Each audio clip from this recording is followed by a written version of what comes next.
بسم اللہ الرحمن الرحیم الحمد للہ رب العالمین وافضل الصلاة وتم التسلیم علی سیدنا محمد وعلی آلہ وصحبہ اجمعین۔ قابل صد احترام معزز سامعین، آج آپ کے سامنے قرآن مجید کا 12واں پارہ تلاوت کیا گیا ہے، جس میں سورہ ہود مکمل تلاوت کی گئی ہے اور سورہ یوسف کا کچھ حصہ تلاوت کیا گیا ہے، باقی حصہ کل 13ویں پارے میں تلاوت کیا جائے گا۔ سورہ ہود یہ مکی صورت ہے، مکہ مکرمہ میں نازل ہوئی، اور اس صورت میں اللہ تبارک تعالیٰ نے انبیاء اور ان کی قوموں کا تذکرہ کیا ہے، جن جن قوموں پر اللہ نے عذاب نازل فرمایا۔ نبی رحمت صلی اللہ علیہ وسلم نے فرمایا، شیبتنی ہود و اخواتها۔ نبی اکرم صلی اللہ علیہ وسلم نے فرمایا کہ سورہ ہود اور اس جیسی دوسری صورتوں نے مجھے بوڑھا کر دیا ہے۔ شیبتنی، جب میں ان کو پڑھتا ہوں تو رونگٹے کھڑے ہو جاتے ہیں، اور آج بھی جب ان کو پڑھا جاتا ہے، اگر سمجھ کر پڑھا جائے تو واقعی رونگٹے کھڑے ہو جاتے ہیں، انسان لرز جاتا ہے، کانپ اٹھتا ہے کہ کیسی کیسی قوموں پر اللہ تعالیٰ نے عذاب نازل کیے۔ تو نبی اکرم صلی اللہ علیہ وسلم نے فرمایا کہ اس صورت نے مجھے بوڑھا کر دیا ہے، یعنی جب نبی کریم صلی اللہ علیہ وسلم گزشتہ قوموں کے حالات دیکھتے اور سنتے تو پھر نبی کریم صلی اللہ علیہ وسلم اپنی امت کے بارے میں غور و فکر کرتے، متفکر ہو جاتے۔ شروع کے اندر حضرت نوح علیہ السلام کا تذکرہ کیا گیا ہے۔ ویسے تو ضمناً یہ بات بھی بتائی گئی ہے، قرآن مجید چیلنج کرتا ہے تمام کفار کو۔ سب سے پہلے قرآن چیلنج کرتا ہے، قُلْ لَئِنِ اجْتَمَعَتِ الْإِنسُ وَالْجِنُّ عَلَىٰ أَن يَأْتُوا بِمِثْلِ هَٰذَا الْقُرْآنِ، اے کفار، تم تمام جنوں کو اور انسانوں کو اکٹھا کر لو اور اس جیسا قرآن لا کر دکھاؤ۔ نہیں لا سکے۔ پھر قرآن نے چیلنج دیا جو آج آپ نے سورہ ہود کے اندر آیت سنی ہے، قُلْ فَأْتُوا بِعَشْرِ سُوَرٍ مِثْلِهِ، کہ اس جیسی 10 صورتیں ہی لے آؤ۔ نہیں لا سکے۔ پھر قرآن نے چیلنج دیا، قُلْ فَأْتُوا بِسُورَةٍ مِثْلِهِ، کہ اس جیسی ایک صورت ہی لے آؤ۔ نہیں لا سکے۔ اور قرآن مجید کی یعنی آپ یہ دیکھیں کہ عرب کے اندر فطرت تھی اشعار کہنا، یعنی ان کی فطرت میں تھا اشعار کہنا۔ ہر آدمی شعر کہتا تھا، ہر آدمی فصیح و بلیغ تھا، ادیب تھا، اور سب سے زیادہ امرؤ القیس اس کا معلقہ جو ہے سب سے زیادہ مشہور تھا۔ جو جتنا اعلیٰ پائے کا شعر کہتا، کلام کہتا، اس کو بیت اللہ پر آ کر لٹکا دیا جاتا۔ اس کے بعد کوئی دوسرا شاعر اس سے بڑھ کر کلام پیش کرتا تو اس کو اتار دیا جاتا اور اس کا لگا دیا جاتا۔ تو کافی سارے شعراء کے کلام جو ہے بیت اللہ پر لٹکائے گئے، اور جب قرآن مجید نازل ہونا شروع ہوا تو سب نے اپنے وہ کلام اور وہ جو لٹکائے ہوئے تھے وہ اتار دیے کہ ہمارے کلام تو ختم ہو گئے، اس جیسا تو کوئی کلام ہی نہیں۔ لیکن امرؤ القیس فوت ہو گیا تھا۔ زمانہ جاہلیت کا یہ شاعر ہے، سبع معلقہ ایک کتاب ہے جو درس نظامی کے اندر پڑھائی جاتی ہے باقاعدہ، اس میں سب سے پہلا معلقہ جو ہے اس کا ہے، امرؤ القیس کا۔ بڑے فصیح و بلیغ اشعار اس نے کہے ہیں۔ عرب کے اندر اس جیسا شاعر نہیں گزرا۔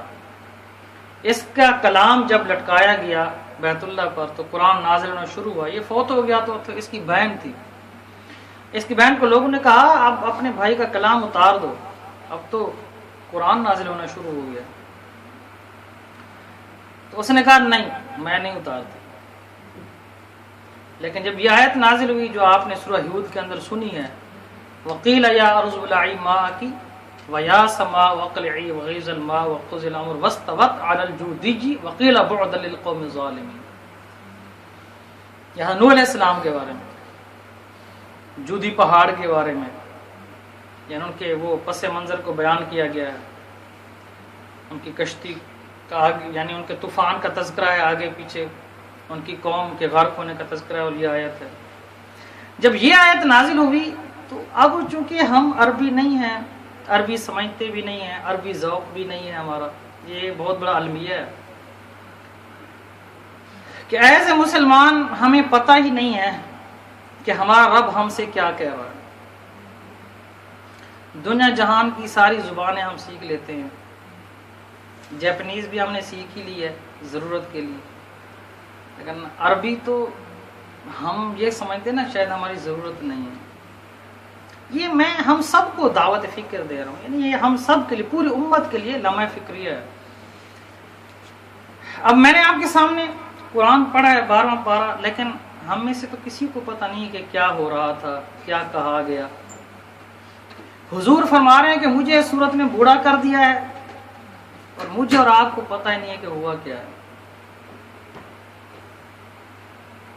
اور اس کے بعد سورہ یوسف تلاوت ہوئی ہے، تو اس میں ایسے لطیف اور ایسے اللہ تعالیٰ نے بہترین انداز میں، یعنی جو حضرت یوسف علیہ السلام کا قصہ پوری سورت کے اندر بیان ہوا ہے۔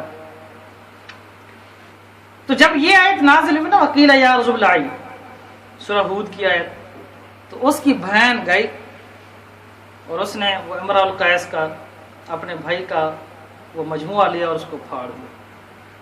اس نے کہا اس جیسا کلام نہیں ہے، آج تک کسی نے نہیں کہا۔ یہ قرآن کا اعجاز ہے، قرآن کی شان ہے۔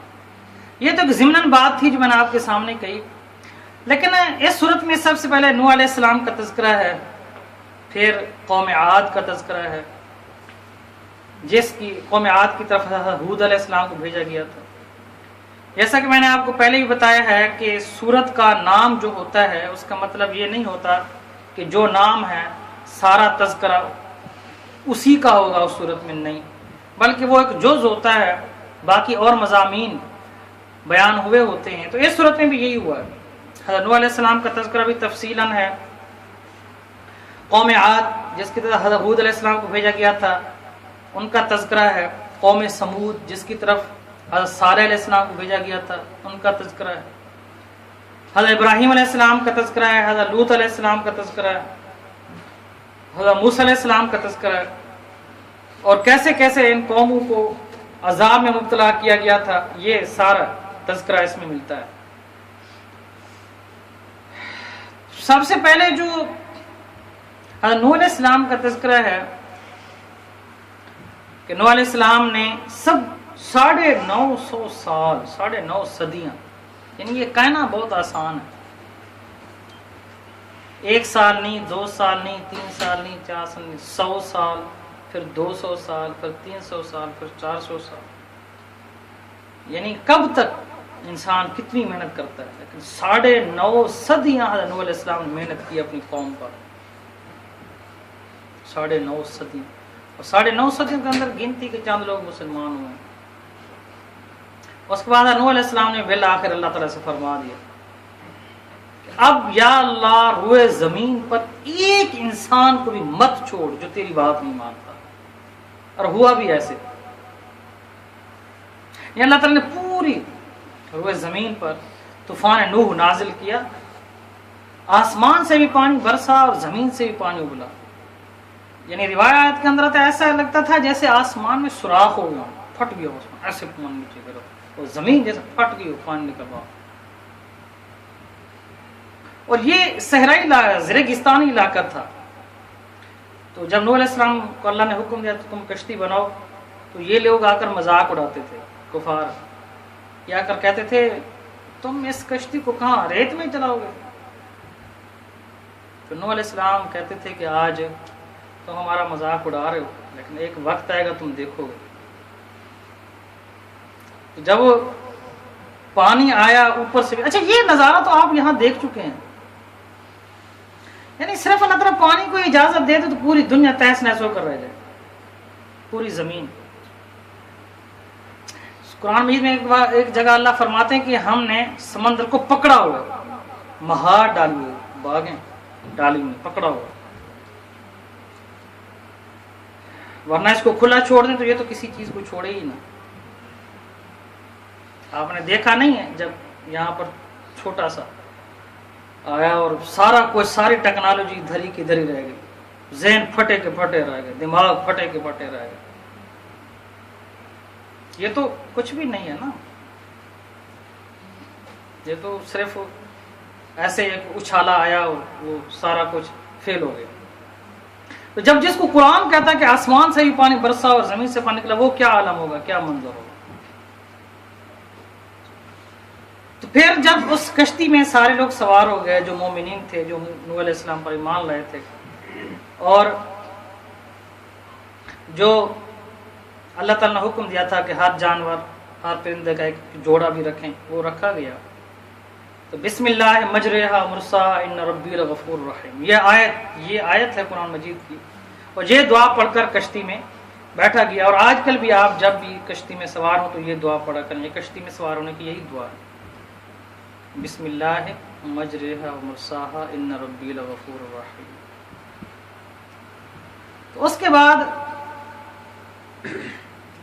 نوح علیہ السلام نے اپنے بیٹے کو کہا، نوح علیہ السلام اور اپنے بیٹے کا درمیان میں ایک مکالمہ ہے، وہ بہت بڑا پیغام بھی ہے اور بہت بڑا سبق بھی ہے۔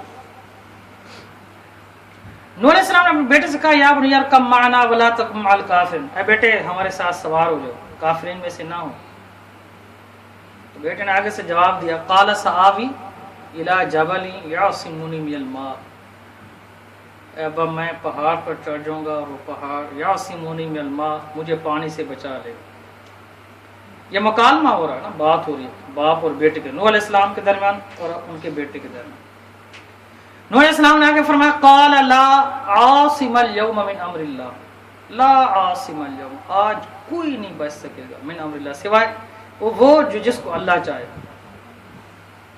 اب یہ بات ہو رہی تھی، مکالمہ ہو رہا تھا باپ اور بیٹے کے درمیان۔ وحال بینہم الموج فکان من المغرقین، اسی دوران ایک بہت بڑی موج آئی، فکان من المغرقین، اور وہ غرق ہونے والوں میں سے غرق ہو گیا۔ جس باپ کے سامنے اس کا بیٹا اللہ کے عذاب میں مبتلا ہو رہا ہو، باپ تو باپ ہی ہوتا ہے، چاہے وہ اللہ کا نبی بھی کیوں نہ ہو۔ اور نوح علیہ السلام کو اس کا صدمہ بھی ہوا، دکھ بھی ہوا، اور نوح علیہ السلام نے اللہ تعالیٰ سے عرض بھی کی کہ یا اللہ تیرا وعدہ تھا کہ تو میرے اہل میں سے، جو میرا اہل ہے، جو میرا خاندان ہے، اس کو تو بچائے گا۔ تو اللہ نے اس کا جواب دیا قال یا نوح انہ لیس من اہلک، تیرا بیٹا تیرے اہل میں سے نہیں تھا، تیرے خاندان میں سے نہیں تھا۔ قال یا نوح انہ لیس من اہلک انہ عمل غیر صالح، اس لیے کہ وہ تجھ پر ایمان نہیں لایا تھا۔ نبی کا اہل وہ ہوتا ہے جو نبی پر ایمان لاتا ہے، نبی کا کنبہ وہ ہوتا ہے جو نبی پر ایمان لاتا ہے۔ اس سے دو پیغام ملتے ہیں، ایک تو یہ کہ دیکھیں نوح علیہ السلام کا اپنا بیٹا، پھر اللہ تعالیٰ آگے بڑے سخت الفاظ کہیں کہ ایسی چیز کا مجھ سے سوال نہ کرو جس کا تجھے علم نہیں ہے نوح علیہ السلام۔ تو آگے نوح علیہ السلام پھر اللہ کی پناہ بھی مانگی اگلی آیت میں، ان اعوذک ان تکون من الجاہلین، یہ نوح علیہ السلام نے پناہ مانگی۔ اب دیکھیں لوط علیہ السلام کی بیوی وہ کفار میں سے ہوگی، حضرت ابراہیم علیہ السلام کا اپنا باپ بت، یعنی وہ بت بناتا ہے، خود خدا بناتا ہے اور لوگوں کو بیچتا ہے۔ نبی اکرم صلی اللہ علیہ وسلم کے اپنے سگے چچا ابو لہب، ابو طالب، کافر ہو کر مر گئے.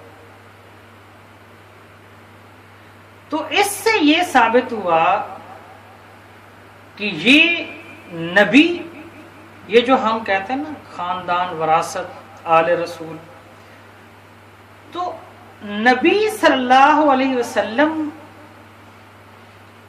کا کنبہ، آپ کا اہل وہ ہے کہ جو آپ پر ایمان لایا. ایک پیغام تو یہ ہے. باقی یہ کہ نبی اکرم صلی اللہ علیہ وسلم کے اہل میں سے بھی ہوں، آپ کے خاندان میں سے بھی ہوں، اور حضور پر ایمان بھی لائیں، یہ سونے پر سہاگا ہے. جیسے حضرت علی رضی اللہ عنہ، حضرت فاطمہ الزہرا، حضرت حسن حسین، یعنی ان کا تو کوئی شان ہی نہیں ہے، ان کی رفعت اور بلندیوں کو کوئی پہنچ ہی نہیں سکتا. لیکن آج کل کے لوگ ننگ دھڑنگ اور بالکل اسلام سے کوسوں دور، یہ جی سید ہے، تو ایسا یہ کوئی نہیں ہے، اس کی کوئی حیثیت نہیں ہے شریعت کے اندر. دوسری بات یہ ہے کہ یہ جو اسلام ہے یہ وراثتی نہیں ہے. اللہ کا کلمہ، دین کا پیغام یہ موروثی نہیں ہے، یہ عمل سے تعلق رکھتا ہے، شعور سے تعلق رکھتا ہے، سمجھنے سے تعلق رکھتا ہے. یعنی ایسا نہیں ہے کہ باپ مسلمان تو بیٹا مسلمان، بیٹا مسلمان تو پوتا مسلمان، ایسا نہیں ہے. یہ ہم نے اگرچہ بنا رکھا ہے لیکن ایسا ہے نہیں. یعنی اگر ایسا ہوتا تو پھر نبی کے اولاد تو کبھی کافر نہ ہوتا، نبی کے سگے چچا کبھی کافر نہ ہوتا، نبی کی بیویاں کافر نہ ہوتا، نبی کے باپ کافر نہ ہوتا.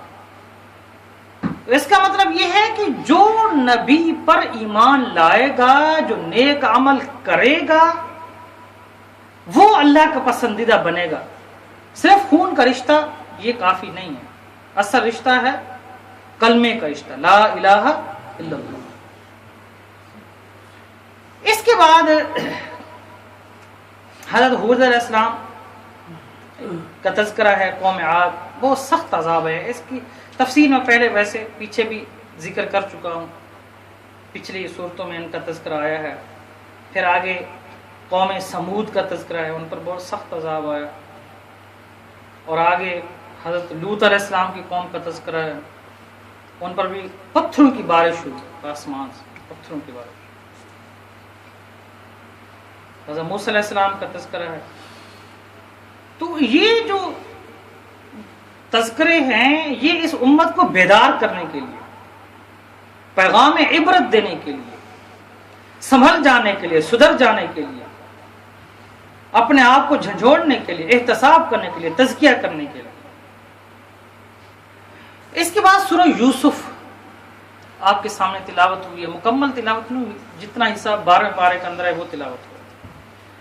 اچھا، آج جو سورہ یوسف کا یہ ذرا دلچسپ قصہ ہے سورہ قرآن مجید کے اندر، لوگ اس کو دلچسپی کے ساتھ سنتے بھی ہیں اور اس کے بارے میں عجیب و غریب ہمارے ہاں جو ہے نا باتیں بھی رائج ہیں. میں آپ کو بتاتا ہوں، جو قرآن جو بیان کرتا ہے وہ سن، جو قرآن بیان کرتا ہے اسی کو ذہن میں رکھیں، نہ اس میں اضافہ کریں نہ کمی کریں، اپنی طرف سے اس میں اضافہ کمی نہیں کرنا چاہیے. آپ کو پتہ ہے کہ حضرت یعقوب علیہ السلام حضرت اسحاق علیہ السلام کے بیٹے، یعنی حضرت ابراہیم علیہ السلام کے پوتے، ابراہیم علیہ السلام کے بیٹے حضرت اسحاق علیہ السلام، اسحاق علیہ السلام کے بیٹے آگے حضرت یعقوب علیہ السلام. یعقوب علیہ السلام کی 4 بیویں تھیں. پہلے میں یوسف کا آپ کو شان نزول بتاؤں کہ یہ کیوں نازل ہوا. شان نزول تو یہ ہوتا ہے نا کہ کس وجہ سے نازل ہوئی، کیا حالات تھے. کفار مکہ نے بنی اسرائیل میں سے، دوسرے مشرکین میں سے سب نے یہ سوال کیا نبی کریم صلی اللہ علیہ وسلم، یعنی نبی کریم صلی اللہ علیہ وسلم سے بنی اسرائیل گاہے بگاہے سوالات کرتے رہتے تھے کہ ذرا چیک کریں کہ یہ سچا نبی ہے کہ نہیں ہے. پچھلے انبیاء کے تذکرے پوچھتے رہتے تھے اور عجیب و غریب سوال کرتے رہتے تھے. تو یہ سوال کیا کہ بنی اسرائیل مصر میں کس وجہ سے آئے، کیوں آئے، یہ سوال کیا گیا. نبی کریم صلی اللہ علیہ وسلم سے سوال کیا گیا کہ بنی اسرائیل مصر میں کیوں آئے، کس وجہ سے. تو اللہ تعالیٰ نے وہ صرف یہ نہیں بتایا کیوں آئے، اللہ تعالیٰ نے پورا یوسف علیہ السلام کا تذکرہ ایک صورت میں، یعنی یہ واحد صورت ہے قرآن مجید کی، یہ واحد صورت ہے جس میں پورا قصہ ترتیب سے نازل ہوا ہے. قرآن مجید باقی جگہوں پر ایسا نہیں ہے، کچھ بات ہوتی ہے پھر پیغام دیا جاتا ہے، پھر آگے کوئی نئی بات شروع ہو جاتی ہے، پھر نہیں. کوئی اور سورہ یوسف کے علاوہ کوئی آیا اور ایسی صورت نہیں ہے جس میں ترتیب سے ایسے قصہ ہوا. یہ سورہ یوسف ہی ہے کہ شروع سے لے کر آخر تک ایک ترتیب سے پوری بات صرف یوسف علیہ السلام کے بارے میں ہوتی ہے اور کسی کے بارے میں ہوتی ہے، اور ترتیب سے پورا قصہ ہے. تو اللہ تعالیٰ نے ان کے اس سوال کے جواب میں سورہ یوسف کو نازل کیا. یعقوب علیہ السلام، یوسف علیہ السلام یہ رہتے تھے فلسطین میں ایک علاقہ ہے کنعان، اس کے اندر رہتے تھے. اور کنعان کے اندر بھی وادی حبرون، اس وادی میں ان کی بستی تھی، وہاں ان کی رہائش تھی. اب یہ مصر کیسے ہے، یہ سارا واقعہ یوسف علیہ السلام کا واقعہ، اس سے بنی اسرائیل کو جواب دیا گیا کہ ایسے مصر میں ان کا آنا ہوا. یعقوب علیہ السلام کی 4 بیویاں تھیں، 4 بیویوں میں سے 12 بیٹے تھے. ایک بیوی میں سے بنیامین اور حضرت یوسف علیہ السلام تھے، 2 بھائی، اور باقی 3 بیوی میں سے وہ 10 بیٹے تھے. اب یوسف علیہ السلام نے بچپن کے اندر باپ کو خواب بتایا کہ اے باپ، میں دیکھتا ہوں کہ مجھے 11 ستارے، 11 کوکب، 11 ستارے اور ایک سورج اور ایک چاند، یہ مجھے سجدہ کر رہے. اب یعقوب علیہ السلام کوئی عام انسان تو نہیں تھے، اللہ کے نبی تھے، پیغمبر تھے، اہل بصیرت تھے، دانا تھے، حکیم تھے. سمجھ گئے کہ یہ میرا بیٹا باقی بیٹوں سے علیحدہ ہے، یہ علیحدہ شان رکھنے والا ہے. اور نبی کی دور اندیشی بصیرت بہت دور تک ہوتی، وہ سمجھ گئے کہ ہو سکتا ہے کہ یہ نبی بننے والا تھا. تو وہ کہنے لگے کہ بیٹا یہ خواب جو ہے اپنے بیٹوں سے مت بیان کرنا، اس لیے کہ شیطان اللہ کا دشمن ہے، اور آپ کے بھائی، آپ کے باپ جو ہوتا ہے وہ اپنی ہر بیٹی کی فطرت کو جانتا ہوتا ہے کہ اس میرے بیٹے کی کیا طبیعت ہے، اس کی کیا طبیعت ہے، اس کی کیا طبیعت، اس کی کیا طبیعت. اور یہ باپ کی ذمہ داری ہے کہ اولاد کو کیسے تربیت دے، کس بیٹے کا کیا مقام ہے اس کو وہیں رکھے، عدل انصاف کرے، تربیت دے. یعنی یہ سارے باپ، یہ انبیاء نے سکھایا ہے. اچھا، ایک اور بات، بہت باریک نقطہ میرے ذہن میں آ رہا ہے اور میں آپ کو بتاتا چلوں. آپ یہ دیکھیں کہ یوسف علیہ السلام اور یعقوب علیہ السلام، باپ بیٹے کا آپس میں پیار اور محبت اور رشتہ کیسا ہے. یوسف علیہ السلام کو جو خواب آیا ہے وہ یوسف علیہ السلام نے جا کر اپنے باپ سے ذکر کیا، کسی دوست سے ذکر نہیں کیا، کسی بھائی سے ذکر نہیں کیا. آپس میں بے تکلفی اتنی ہے، پیار اتنا ہے، محبت اتنی ہے. یہ نہیں ہے کہ باپ گھر میں داخل ہو اور اولاد سہم جائے. ہمارا تو یہی ہوتا ہے کہ اولاد باپ کے سامنے بات نہیں کر سکتی، ایک خلا ہوتا ہے، ایک جدائی ہوتی ہے. ہماری اولاد کو کوئی مسئلہ ہوتا ہے تو وہ دوستوں سے شیئر کر رہی ہوتی ہے، اپنے بھائیوں سے شیئر کرتے. باپ کو پتہ ہی نہیں ہوتا کہ میرے بیٹے کے ساتھ کیا ہو رہا ہے، کس تکلیف میں، کس دکھ میں، کس خوشی میں، کیسے اس کی زندگی بسر ہو رہی ہے. تو یہ سب سے بڑا پیغام، مفسرین کہتے ہیں یہ سب سے بڑا پیغام کہ یوسف علیہ السلام نے سب سے پہلے بات اپنے باپ کو بتائی ہے، اس لیے کہ یعقوب علیہ السلام نے اپنے بیٹوں سے ایسا رشتہ قائم کیا ہوا تھا، ایسا تعلق قائم کیا ہوا تھا، ایسا محبت کا رشتہ تھا، ایسی بے تکلفی تھی کہ یوسف علیہ السلام یہ سمجھے کہ میرے سب سے بڑے خیر خواہ، میرے سب سے زیادہ مجھے چاہنے والے میرے باپ ہیں، میں ان کو جا کر یہ بات بتاؤں، کسی اور کو نہیں بتاؤں. اور یہی ہمارے درمیان ہونا چاہیے، باپ اور اولاد کے درمیان، جو کوئی آج کل نہیں ہے، خلا ہے. اولاد اور والدین کے درمیان خلا ہے، اور یہ نہیں ہونا چاہیے. دنیا کے اندر زمین پر اولاد کے لیے سب سے بڑے خیر خواہ اس کے والدین ہوتے ہیں، ان سے بڑھ کر اور کوئی خیر خواہ نہیں ہوتا.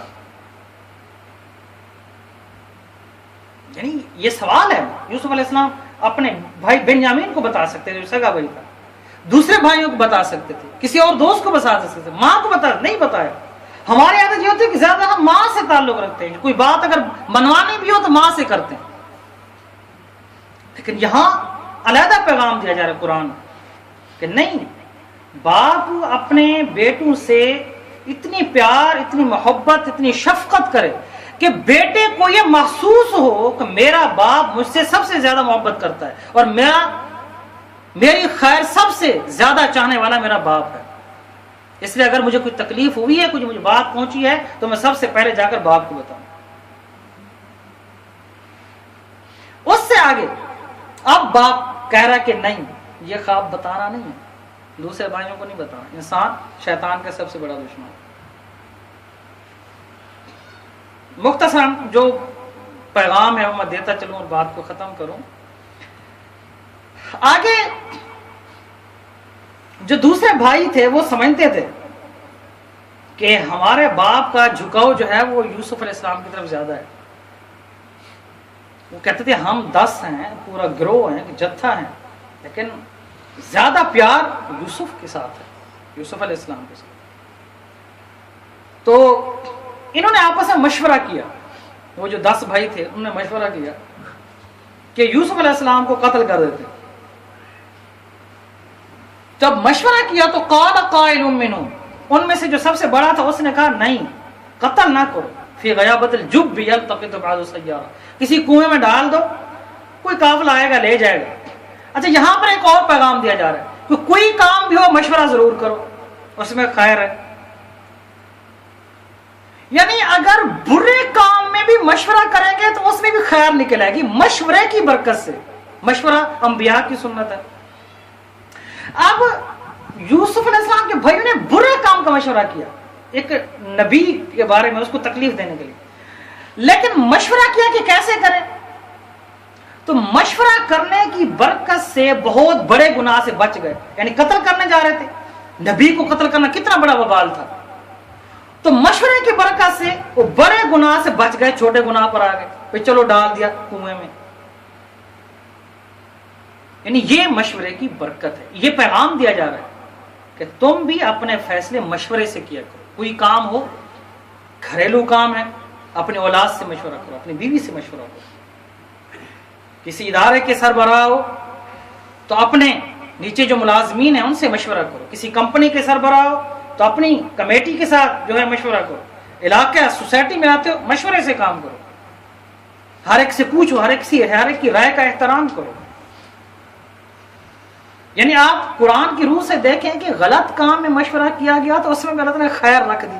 قتل سے بچ گئے اور چھوٹے گناہ پر آ گئے. نبی کو قتل کرتے تو بچتے، تباہ ہو جاتے. اور اس کے بعد جب لے کر گئے، پہلے گئے یعقوب علیہ السلام کے پاس کہ ارسلہ معنا غدا یرتع ویلعب انا لہ لحافظون، آپ انہیں یوسف کو ہمارے ساتھ بھیجتے کیوں نہیں، ہمارے ساتھ ذرا کھیل کود لے، کچھ کھا پی لے. قال انی لیحزننی ان تذهبوا به، یعقوب علیہ السلام فرمایا میں ڈرتا ہوں تم اس سے بے فکر ہو جاؤ گے، اس کو کوئی نقصان نہ ہو جائے. کہا ہم گروہ ہیں، جتھا ہیں، مضبوط ہیں، 10 ہیں، ہم اپنے بھائی کی حفاظت کریں گے. یعقوب علیہ السلام نے بھیج دیا. اب کنویں میں ڈالا گیا. درمیان میں بہت تکلیفیں دی تھی یوسف علیہ السلام کو، معاذ اللہ والعیاذ باللہ، مارتے بھی تھے، برا بلا بھی کہتے تھے، بہت تکالیف دی. کنویں میں ڈال دیا، واپس آ گئے. وجاءوا علی قمیصہ بدم کذب، جھوٹا موٹا خون لگا کر قمیص پر یعقوب علیہ السلام کے سامنے آ گئے. یعقوب علیہ السلام نے فرمایا کہ قال بل سولت لکم انفسکم امرا فصبر جمیل، یہ بات تمہارے دلوں نے گھاڑ لی ہے لیکن صبر ہی بہتر ہے. بیٹوں کو کچھ کہا نہیں، پتہ چل گیا، ان کو کہہ بھی دیا. قافلہ آیا پانی لینے کے لیے، یوسف علیہ السلام کو دیکھا، پایا، نکال کر لے گئے، مصر میں بیچے گئے. اب عزیز مصر کی بیوی، یعنی مصر کے بادشاہ کی بیوی نے خریدا. وقال الذي اشتراه من مصر لامرأته اكرم مثواه عسى ان ينفعنا او نتخذ ولدا، اس نے اپنے خاوند سے کہا یا تو ہم اس سے کوئی فائدہ اٹھائیں گے یا ممکن ہم اس کو بیٹا بنا لیں، ہماری کوئی اولاد نہیں ہے. ولما بلغ اشده آتنا حكم وعلم وكذلك نجزي المحسنين، بڑا ہوا یوسف علیہ السلام جب سن بلوغت کو پہنچے. وراودته التي وفي بيتها، اس نے بدکاری کی دعوت دی. غلقت الابواب وقالت هيت لك، تمام دروازے بند کر دیے. وقالت حیت لک برائی کی دعوت دی. قال معاذ اللہ انہ ربی احسن مثوایا، فرمایا اللہ کی پناہ، جس بات کی طرف تم مجھے بلا رہی ہو اللہ کی پناہ. اب یہاں پر پیغام ہے پوری امت کے لیے کہ فحاشی اور یعنی تو ہوگی، باہیں پھیلائے کھڑی ہوگی، دنیا کی رنگینیاں ہوں گی، لیکن وہ خوش نصیب نوجوان ہوں گے جو اپنی نظریں جھکائے یوسف علیہ السلام کی سنت کو زندہ کرے اور اپنا کردار کو بچاتے ہوئے نکل جائیں. دنیا کی ساری چیزیں موجود تھیں، سب کچھ تھا، نہیں گئے. اب اگلا پیغام دیکھیں. دروازے تو بند ہیں لیکن جو کر سکتے تھے وہ کیا، دوڑ لگائی. اب پتہ نہیں تھا کہ دروازہ بند ہے، رب نے کہا ہے کہ تم کرو، دروازے کا تالا توڑنا وہ میرا کام ہے، تم دوڑ تو لگاؤ، لیکن تم بچو تو صحیح، کوشش تو کرو. پھر آگے بچانا رب کا کام ہے. یوسف علیہ السلام نے یہی کیا، دوڑے ہیں اللہ نے دروازے کھولے، دوڑ لگائیں گے تو اللہ دروازے کھولے گا. شرط یہ ہے کہ آپ بچنے کی کوشش کرو، بچائے گا رب، میں اور آپ بچ نہیں سکتے اس لیے کہ ہم کمزور ہیں. برائی سے بچنے کی طاقت بھی اللہ ہی سے ہوتی ہے، نیکی کرنے کی طاقت بھی اللہ ہی سے ہوتی ہے، ہم کچھ بھی نہیں کر سکتے. یہ بات ذہن میں بٹھا لیں. اللہ کی مدد شامل حال نہ ہو تو نہ ہم برائی سے بچ سکتے ہیں نہ نیکی کر سکتے ہیں. یہ اللہ کی مدد ہے کہ آپ یہاں پر بیٹھے، اللہ کی مدد کے بغیر ہم یہاں بیٹھ نہیں سکتے. لیکن کوشش کرنی ہے، چل کر آئے ہیں، اللہ نے توفیق دے دی ہے. دوڑ لگ گئی، اللہ نے دروازے کھول دیے. دروازہ آخری پہنچے، عزیز مصر کی بیوی کا خاون سامنے آ گیا تو خود اس نے کہا کہ اس کے لیے کیا سزا ہو سکتی ہے جو تمہاری بیوی پر بری نظر ڈالے. خود کہنے لگی یا اس کو قید کر دیا جائے، اس کو بہت بڑا دردناک عذاب دیا جائے. یوسف علیہ السلام فرمایا نہیں، میرا قصور نہیں ہے، اس نے مجھے دعوت دی. تو وہاں پر گواہی دینے والے نے گواہی دی، اور بعض اوقات کہتے ہیں یہ بچہ تھا، ایک روایت کے اندر ہے بچہ، یعنی جس کو کوئی شعور نہیں تھا. بعض کہتے ہیں ان کا بڑا بزرگ تھا، یعنی مختلف روایات ہیں کہ اگر قمیص پیچھے سے پھٹی ہے تو خاتون قصوروار ہے، اور اگر آگے سے پھٹی ہے تو یوسف علیہ السلام. فلما رأى قمیصه قد من دبر، تو جب قمیص کو دیکھا گیا تو وہ پیچھے سے پھٹی ہوئی تھی. تو پھر عزیز، اچھا یہاں پر دیکھیں، اب عزیز مصر کو یہ پتہ چل گیا تھا بادشاہ کو کہ میری بیوی کا قصور ہے. اب یہاں پر جو اصل پیغام ہوا آپ کو دینے جا رہا ہوں، وہ علاقہ کتنا ماڈرن تھا، ماڈریشن تھا، روشن خیال. عزیز مصر نے بیوی کو کچھ نہیں کہا، پھر بھی یوسف علیہ السلام کو کہہ رہے ہیں یوسف عارض ھذا واستغفر لذنبک، یوسف ان کو چھوڑو، اس کو معاف کر دو. یعنی اتنا دبا ہوا تھا اپنی بیوی سے، اتنا روشن خیال تھا کہ اس کے پتہ ہونے کے باوجود کہ میری بیوی کا قصور ہے، پھر بھی یوسف علیہ السلام کو کہہ رہے ہیں کہ چلو اس سے درگزر کرو.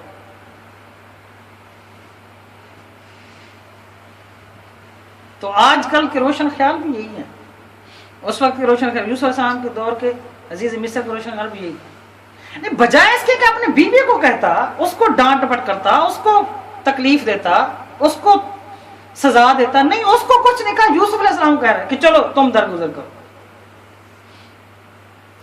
آگے جب وقال نسوۃ فی المدینہ امرأۃ عزیز تراود فتاها عن نفسہ، یہ بڑی دلچسپ حقیقت ہے. جب دوسری خاتون نے سنا کہ عزیز مصر کی بیوی اپنے غلام پر آ گئی ہے تو اس نے کہا چلو آؤ ٹھیک ہے. اس نے سب کو دعوت دی، سب کے ہاتھ میں پھل بھی پکڑا دیا، چھری بھی پکڑا دی. اب جب وہ یوسف علیہ السلام کو وہاں سے گزارا تو وہ اپنے ہاتھ کاٹ بیٹھی. اب یہ کیا تھا، اس کا کیا پیغام تھا؟ اس کا پیغام یہ ہے کہ وہ عورتیں ثبوت دے رہی تھی کہ اگر ہم اس عورت کی جگہ ہوتی تو ہم بھی یہی کرتی. تم غلط نہیں ہو، تم ٹھیک ہو. یہ پیغام ہے. یعنی یہ روشن خیالی تھی، یہ ماڈریشن تھی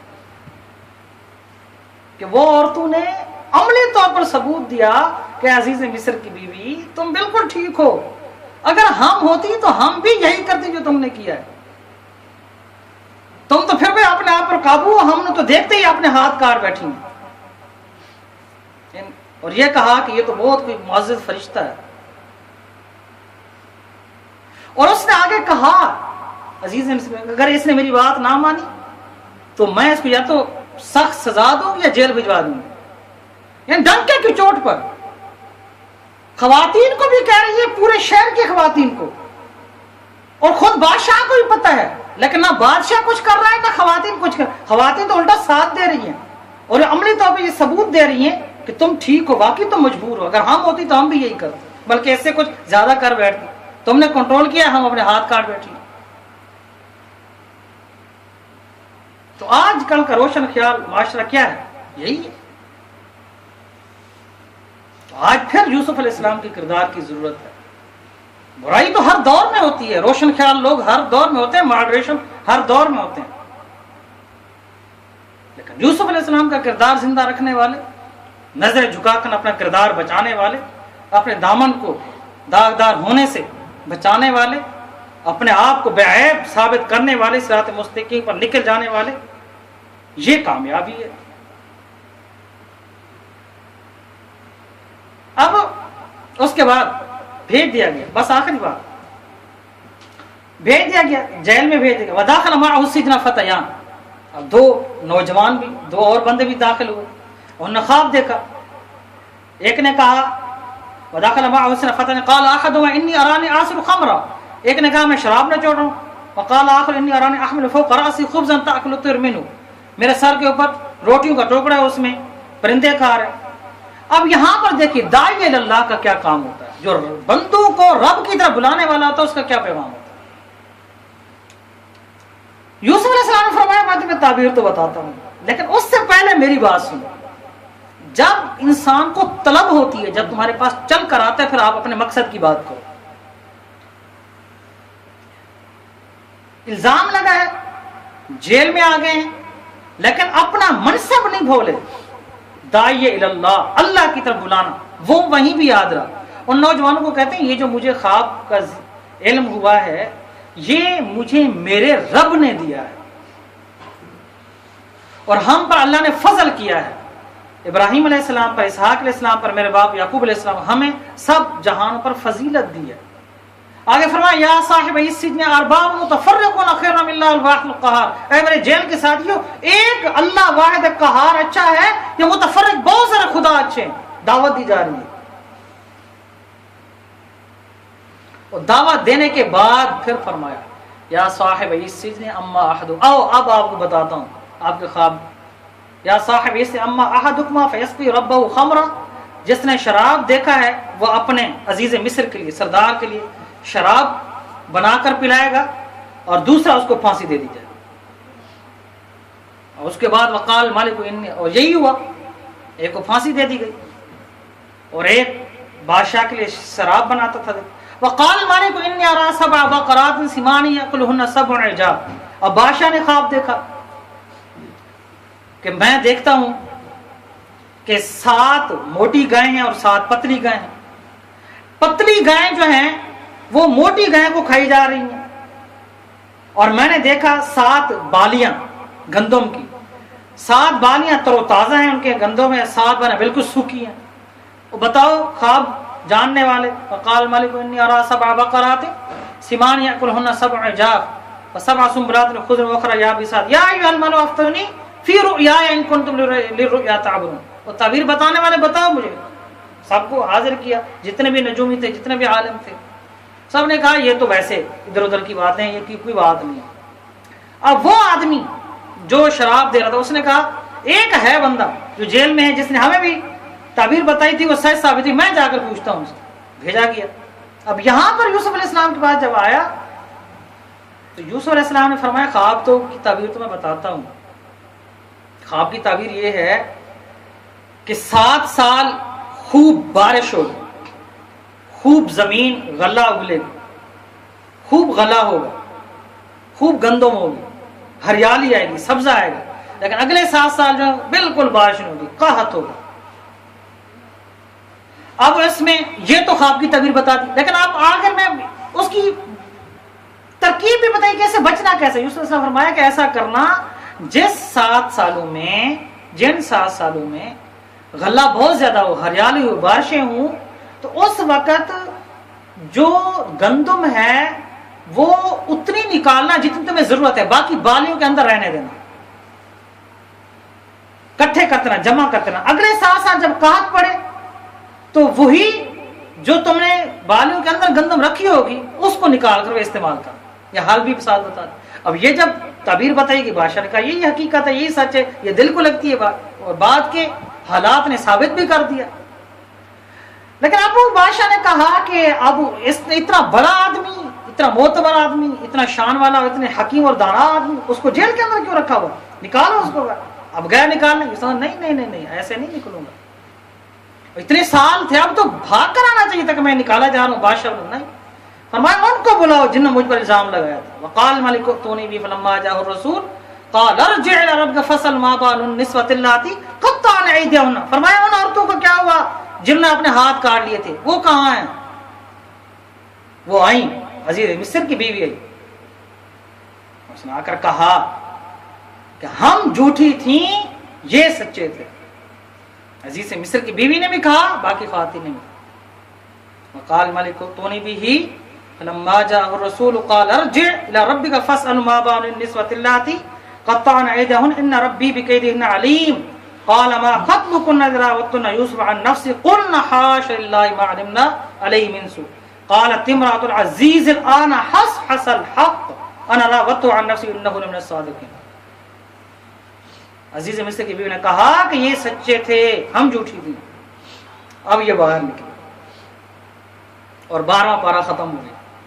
13واں پارہ کل شروع ہوگا، تو انشاءاللہ یہاں سے بات کل شروع ہوگی. اللہ سے دعا ہے کہ اللہ تعالیٰ ہم سب کا حامی ناصر ہو. اقول قولی ھذا استغفر اللہ لی ولکم ولسائر المسلمین.